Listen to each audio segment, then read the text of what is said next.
Hello and welcome to Perfectly Paired With. This is a podcast where my wife tells us a delectable story of true crime, and we pair it with a drink, and we drink while talking about it. It's a fun time. You should join us for the rest of this episode if you haven't decided to do so or not. And Katie, my wife. Oh, I guess I should tell you I'm Jason. That's Katie. Katie, will you tell us what we will be talking about today? So approximately 70% of the Earth's surface is covered by the ocean. Only 20% of that watery terrain has been explored by humankind. So when the 20 million people annually take a cruise, they are willingly heading out into waters that potentially keep hundreds, if not thousands of secrets. And it isn't just the vast expanse of ocean water that holds mysteries. In some cases, it is the cruise ships themselves that wind up being the source of unanswered questions. Like in the case of Annette Meisner. Annette disappeared from the Carnival cruise ship Pride in 2004. As the ship made the return trip from Ensenada, Mexico to Long Beach, California, Annette was last seen on a security camera at 9:15 p.m. Then, by 11 p.m., ship authorities, already aware that Annette was unaccounted for, discovered a series of ominous clues, which suggested that Annette's disappearance was the result of foul play, and perhaps ship staff had been involved. But despite a thorough search of the ship and of surrounding waters, and even the involvement of the FBI, Annette's family still has no answers as to what happened to her. Oh, another one of these where somebody just disappears. It's our summer theme. Get on board a boat and go missing. Boat disappearances. Yes. Big boat. Yeah, big boys. Big boats. They are truly monstrous. When we took a trip to Miami a couple years ago, we rode past all of the Departing cruises, ships. the departing ships on our way to Miami Beach, and boy, seeing them in person shows you how big they actually are. Like, seeing a picture is not do it justice at all. It's insane. I mean, they're skyscrapers on its side. In our last Gone Missing from a Cruise Ship episode, I made note that they are the largest, machines functioning on planet Earth. No kidding. Today. Wow. Yeah. Wow, this says something, because there's some very large machines out there. That makes sense, though. Again, just seeing it in person, I couldn't decide whether it would have made me. That's our ring notification. We don't know if they all heard it, but we heard it. Do you want to check? Yeah, we should check. And then remove that. Oh, man. Another one of these. Disappearances, boats. Must be our summer theme. Yes.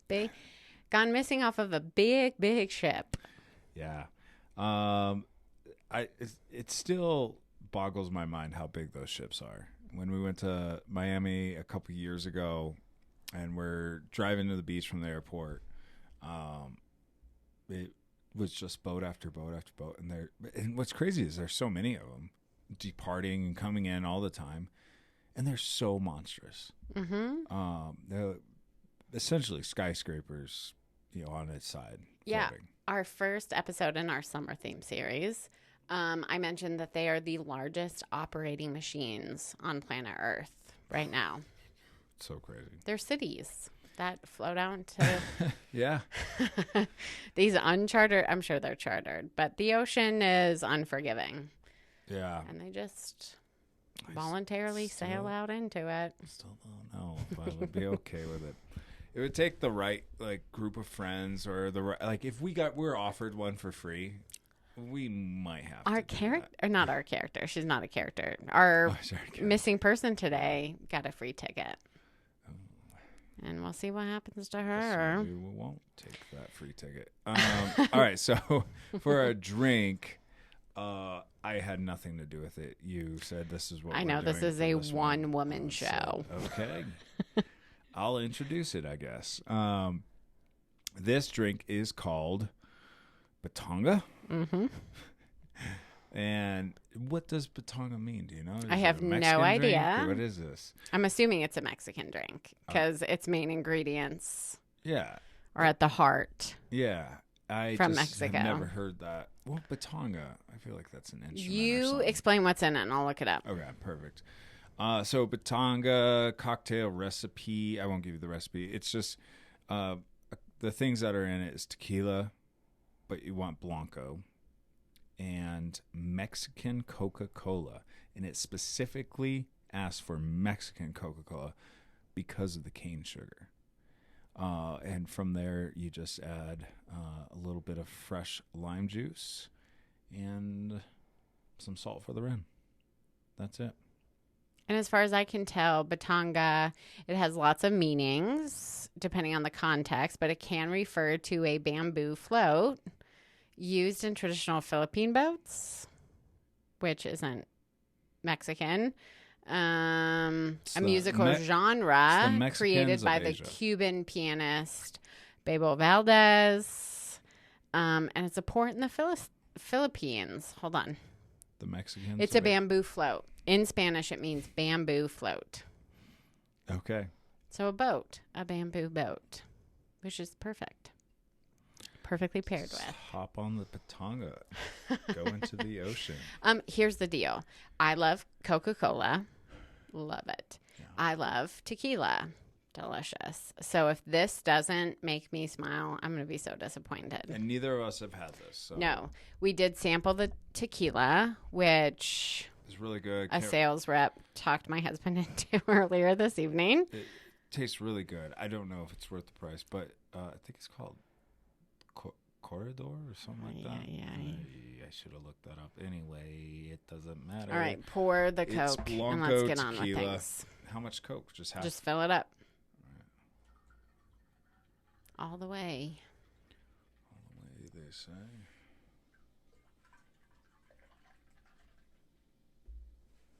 I did read that President Trump has been speaking to Coca-Cola officials to make American Coke only made with cane sugar. Oh. And so we would no longer be able to call it Mexican Coke. My dad will only buy Mexican Coke. Yeah, that's true.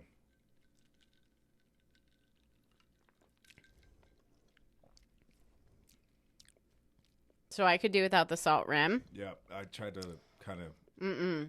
But the drink itself is delicious.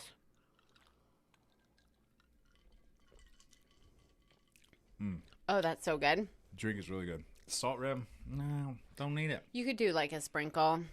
Doesn't even need it. That's delicious. Salt rims are aesthetics, and with margaritas, it adds a little, like it kind of cuts through that sour bite of a margarita. It doesn't help this drink. Like I can't even taste the drink with the salt. So having it gone in the second drink, it's great. I think it's delicious, but I also was sold on the drink before. When you told me there was a drink with Coke and Tequila, I was like, what? No, that's kind of weird. No, that works. And I don't know if you necessarily need Mexican. I can see it. It's like lighter with Coca-Cola punch, I imagine. I'm so confused because I taste tequila and I taste Coke. I taste them separately. I taste them together. It is such a quandary to me right now. Yeah. No, it's like a new drink. I'm digging it. I'm going to have to give it a second and try it here over the next minutos as you tell us about this girl that disappears. A drink made with Mexican Coca-Cola with a name which means bamboo float is perfectly paired with a story about a woman who goes missing off of a large cruise ship on its way home from the Mexican Riviera. Now, winter in Wisconsin is, amongst other things, I'm sure, snowy and cold. So when 37-year-old Annette was invited to join her parents, Heidi and Waldemar Kerner, on a cruise to Mexico, she was utterly excited. His first name is Waldemar? Yes. His parents were either like too big of fans of him or not very big fans. Now, Heidi... That's not a name. That's a last name. Annette's mother had actually won a set of 4 tickets for the cruise in a raffle.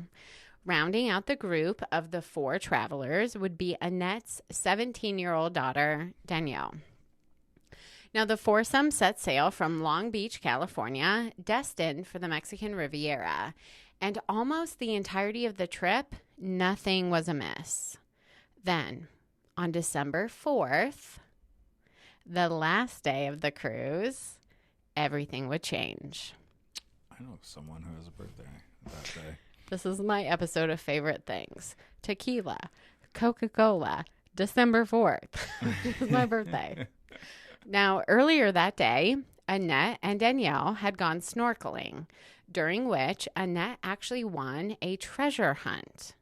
Then the two joined Heidi and Waldemar for dinner, after which the foursome went to the lounge where Annette and Danielle sang the Britney Spears classic, Hit Me Baby One More Time, during karaoke. Once karaoke was finished, Danielle joined her grandparents back in their cabin in order to pack their belongings. The boat would be docking back in Long Beach before the end of the next day.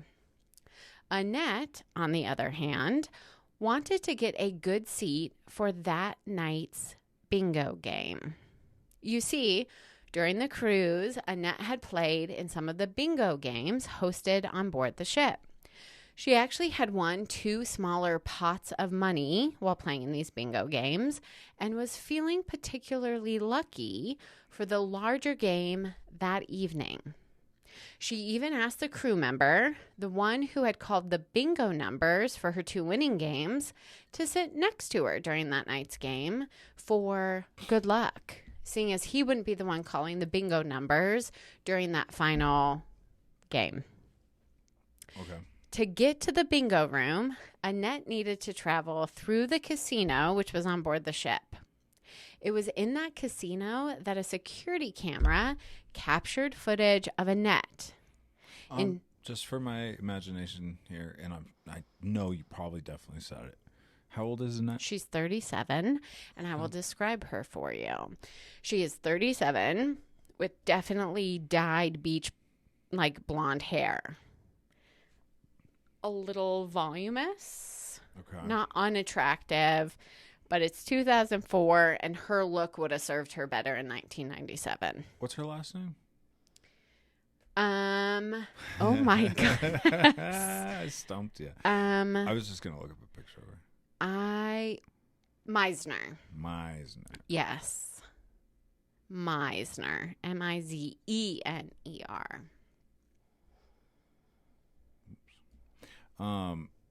Oh, and I did look it up.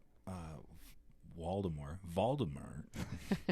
Waldemar is a name. It's an old German name. Okay. But it means like ruler, powerful, good ruler. And you thought his parents didn't like him. No, I did say, or his parents liked him too much, and they searched for the he's gonna rule the world one day. So Waldemar is what we're going with. Okay. He sounds like a hotel. Let's go stay at the Waldemar. I've got a suite at the Waldemar. Now, to get to the bingo room, Annette needed to travel through the casino, which was on board the ship. It was in that casino that a security camera captured footage of Annette. In fact, at 9:15 p.m. on December 4th, Annette was recorded speaking to that specific bingo number calling crew member. After speaking with that crew member, the camera recorded Annette speaking to an elderly gentleman wearing a tuxedo. Now, at 10 o'clock, when Annette's parents entered the bingo room in order to watch their daughter play, they noticed that Annette wasn't there. And it wasn't just Annette who was ominously absent. That specific crew member who was supposed to be her good luck was also missing. Immediately, Heidi and Waldemar reported Annette missing to the ship's staff. Then, about an hour later, the first ominous clue was discovered on a lower level deck. A passenger from Milpitas, California, a man named Michael Gaither, spotted what appeared to be a beaded purse discarded by the ship's railing. Almost simultaneously to him seeing this purse, 2 ship security officers also noticed the beaded bag. Next to the purse was an overturned, discarded drinking cup with liquid seeping out onto the deck boards. What is interesting about this specific type of cup is that it was only given to children on board the cruise or to crew members. In addition to the purse and the cup, Michael, the passenger, noticed that an emergency strobe light located on a buoy ring was out of place. What that specifically means, I don't actually know. But he also noted that there was some paper tucked into the ring and that a pen was found lying nearby. Several beads from the purse were discovered strewn across the deck, indicating that they had come loose during a struggle. However, the most telling clue was that a map of the boat had been placed over the security camera, which should have been recording whatever had taken place on that specific deck that specific night. Now, that deck, by the way, was a deck designated for smokers. So Annette's parents were convinced that there's no way she would have gone out onto that deck for no good reason. Okay. Now, despite these worrisome discoveries, the captain of the ship did not slow the boat's momentum, nor did he lower rescue boats into the water to search for Annette. The water temperature that night was only 60 degrees, but that would have been survivable had Annette simply fallen overboard. Well, survivable for a certain amount of time until you can't swim anymore. I think I could swim forever. I know you do. It's a ridiculous thought of yours. Now, Waldemar, Annette's father, was very critical about how the crew responded to not only Annette's disappearance, but also the location where all those clues would have been found and the treatment of the clues themselves. It was actually Annette's family who bothered to collect the beads from the boat's deck. And that smoking deck was not initially blocked off to other passengers, many of whom traversed across, potentially disturbing or contaminating any evidence or potential evidence. It was only taped off when Waldemar made them tape it off. And the purse was removed from the deck location and then returned at a later time. So removed from a crew member thinking somebody lost their purse? No. After they knew it was hers, it was taken from the deck to a different room and then returned back to the deck as though it was never removed from the scene. How does anybody know that happened? People observing and watching. So people said, no, it was here, now it's there. Mm-hmm. Or from this time period to this time period, the purse was gone. Mm-hmm. Weird. Now... And obviously the map covering the camera, somebody knew that there was a camera there, but I guess it's not that hard just to look up, especially if you're doing something or about to do something you don't want seen by a camera to observe. What type of person carries a map of the boat on their person? You would have footage of someone looking to see what cameras are around.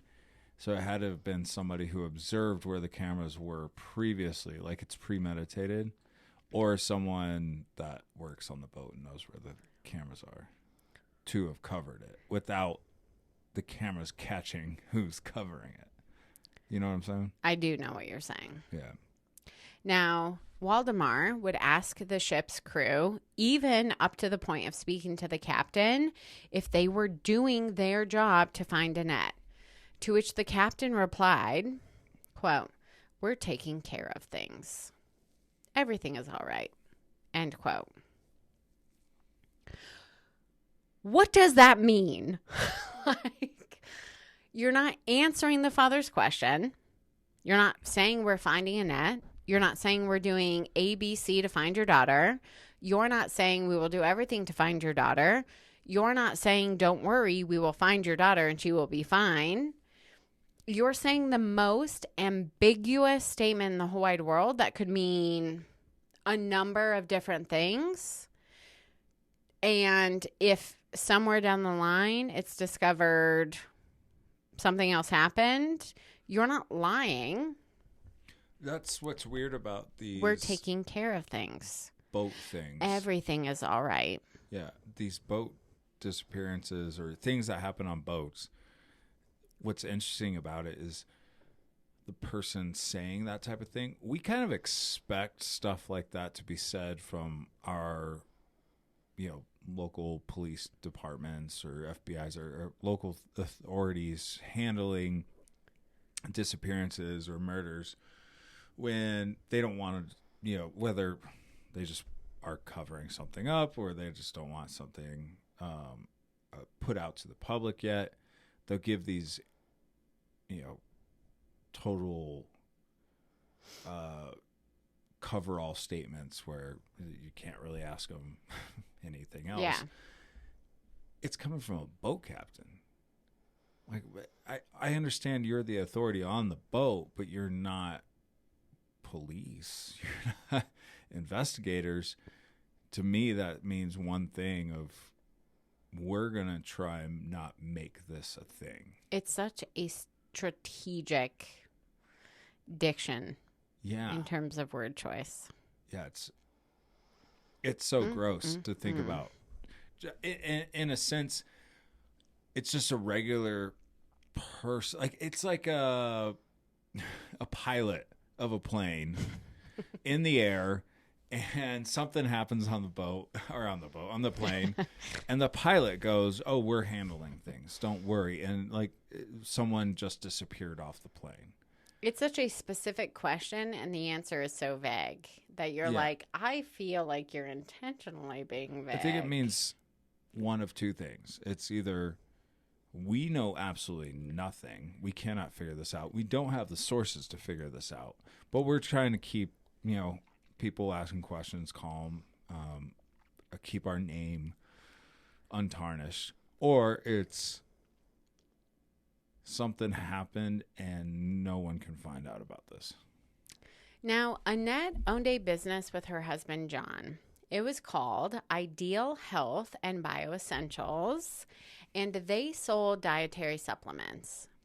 Annette had kept a notebook with her throughout the entirety of the cruise, and it was in this notebook that she would document the contact information for potential customers.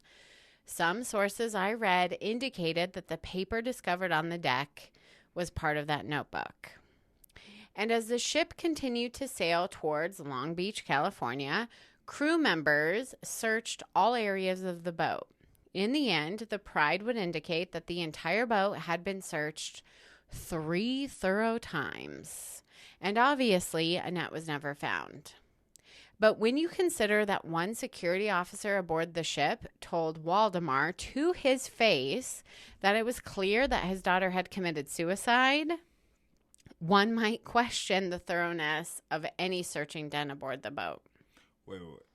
Waldemar is her dad, and he had one, security official go, "Your daughter committed suicide."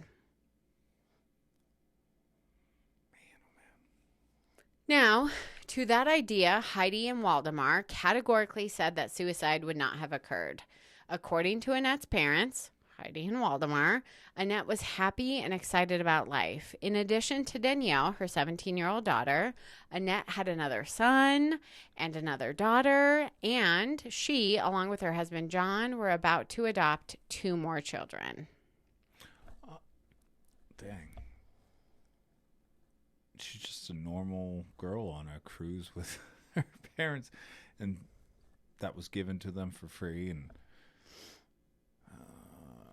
now, hold on. Why didn't the husband go with her? Because they had 4 tickets. And Danielle had a different father. So I think when choosing who would go, Danielle was 17, probably about to graduate high school or just graduated high school. Let's take our daughter and our granddaughter. And John can stay with the other 2. Yeah, that makes sense. Now, for full transparency, Annette had recently declared bankruptcy, like shortly before she went on the cruise, which is a stressor and, if seen by investigators, might be a reason why the conclusion that Annette had taken her own life wouldn't be so outlandish.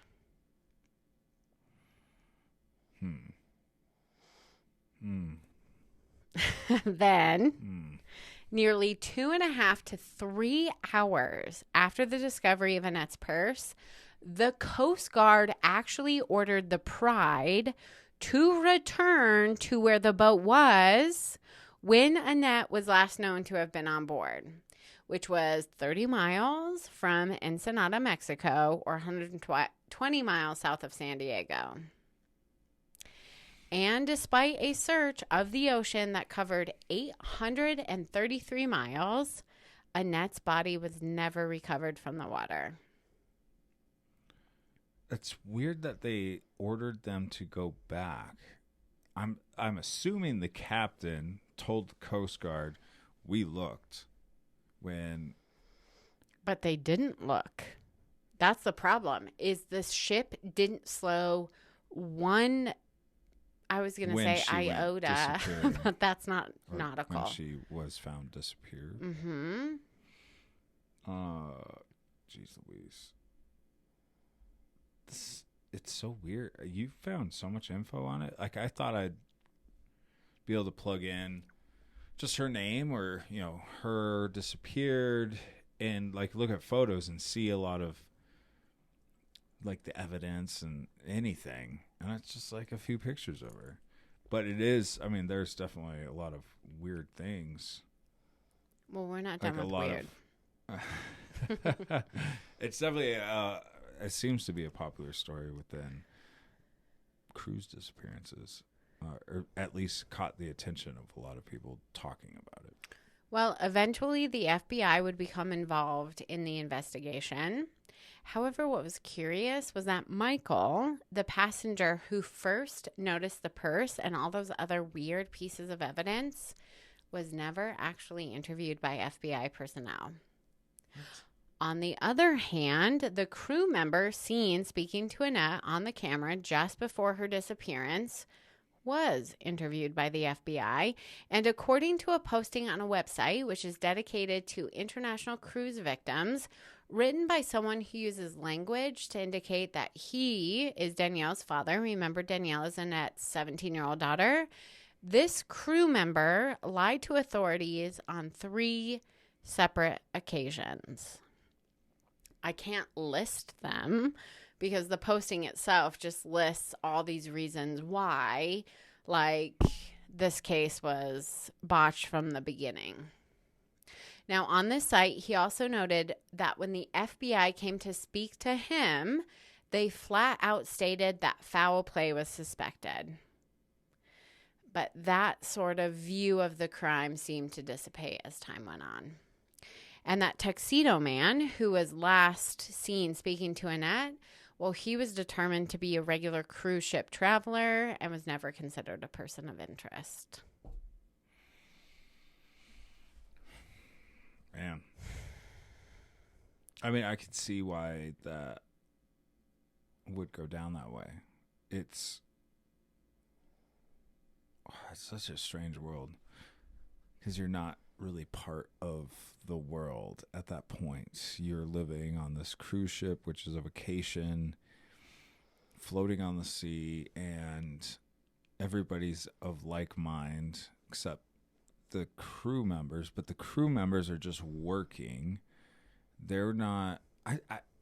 Do you have any idea? Is there any police presence on cruises? They have security personnel, but I don't think they function in any capacity other than to enforce like regulations that the boat itself has set out. Because if you think about it, the second you get on board a boat and you leave like jurisdiction of your home country, you're saying, all right, Wild West, let's go. Truly, yeah. And I'm going to trust that other people act appropriately because there's no governing body once you're in the middle of the ocean. Yeah. And people just go out there. Yeah, and like, I guess Yee-hoo. for there to even be a police type presence there, you really can't have it, because then who's the police? What law are they body enforcing? Yeah, exactly. What a strange thing when you start really thinking about it. And so all of these evidence pieces and things that are discovered connected to her disappearance, they're all things that people just can like very easily ignore for a very long time, not even realize like, oh, that woman is missing. This could have something to do with that, being some authority on the cruise, and make those connections and shut that part down and block it off so nobody else tampers with the evidence. Like, none of that would even happen, I would think, unless it was like a dead body in the middle of the floor. Here's what I think. I think that if this crime had taken place in a high-rise in Manhattan, all of the pieces of evidence would point to one specific suspect. I think we know who you are. And that person would be arrested, and they would be charged with a crime, and the jury would get to decide. Who do you think it is? The crew member, who she clearly was like, you're my good luck charm. And then he was like, meet me out on this deck. And she was like, great, I'm going to make this person a client. So she got out her little notepad and was like, what's your name? And he put the moves on her, and it's not what she wanted. And he was like, no, this isn't how this works. Like, that 100%, the cup could only have been given to a crew member or a child. What child is going out on a smoking deck? I know, but it's not necessarily only them. There could be, like, children leave cups everywhere. On a smoking deck? Someone could have just next to where grabbed a camera was covered? Yeah, the camera being covered, I think, points to a crew member. But it might have not even been him. Could have been somebody else that she was schmoozing at some point. Or not even schmoozing, because she was married. Yeah, she was like, I have a potential for a contact, and he got the wrong idea. That's 100% what I think what happened. And yes, it's circumstantial evidence, but there was this one line in one of my sources that mentioned DNA on the purse that was just like never tested.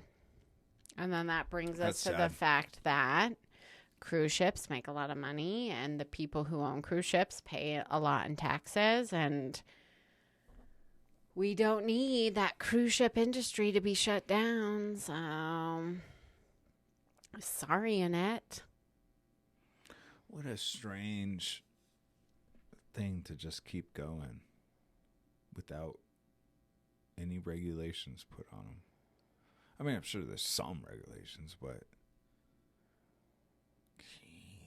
so, if you're a serial killer in a tuxedo, be a regular aboard a cruise ship. You could. I see you, old man, talking to Annette on camera in the casino. Maybe our what was that state or that area? Was it Connecticut? There's a bunch of serial killers. We call it New England. New England. Maybe those New England serial killers start taking some cruises. Of course, they're doing just well. They're doing just fine.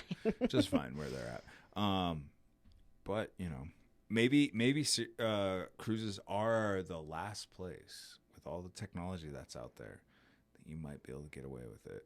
Well, we're not done in our summer theme. For the next year- few episodes, we're going to take a break. But What year was this? 2004. That's what I thought. Okay, so you're not like super. No, you're not into camera phones at all, really.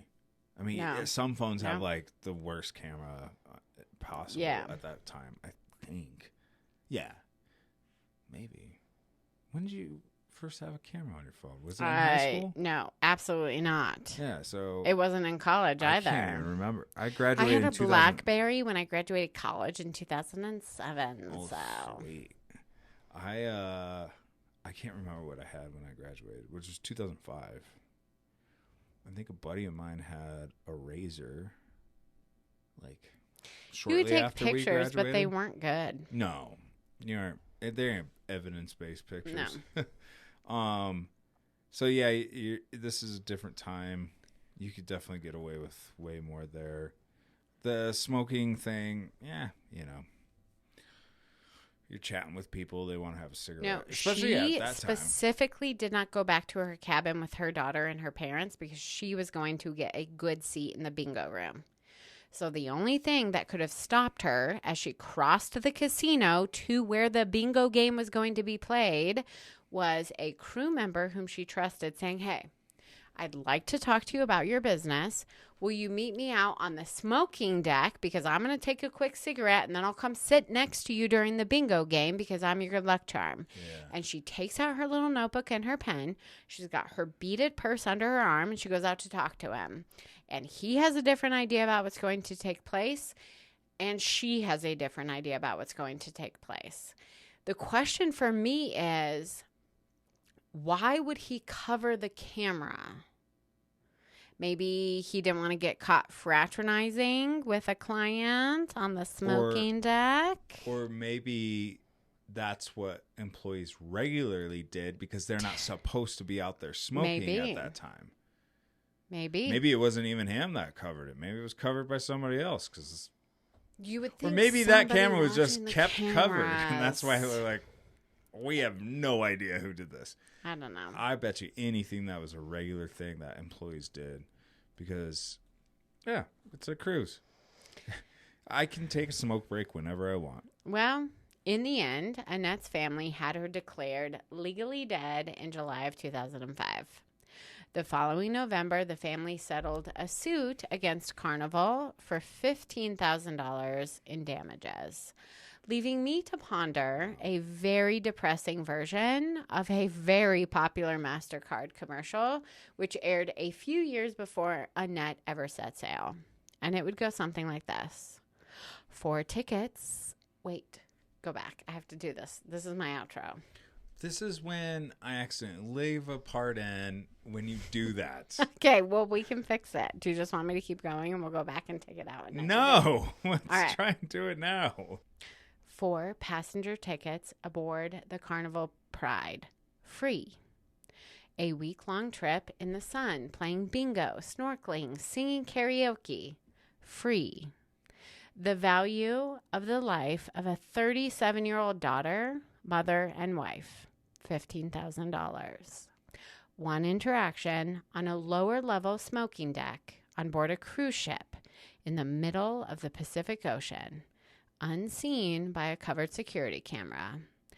Well, that cost one family more than they would ever be willing to pay. R.I.P. Annette. The 37-year-old going on 67 because she loved bingo so much.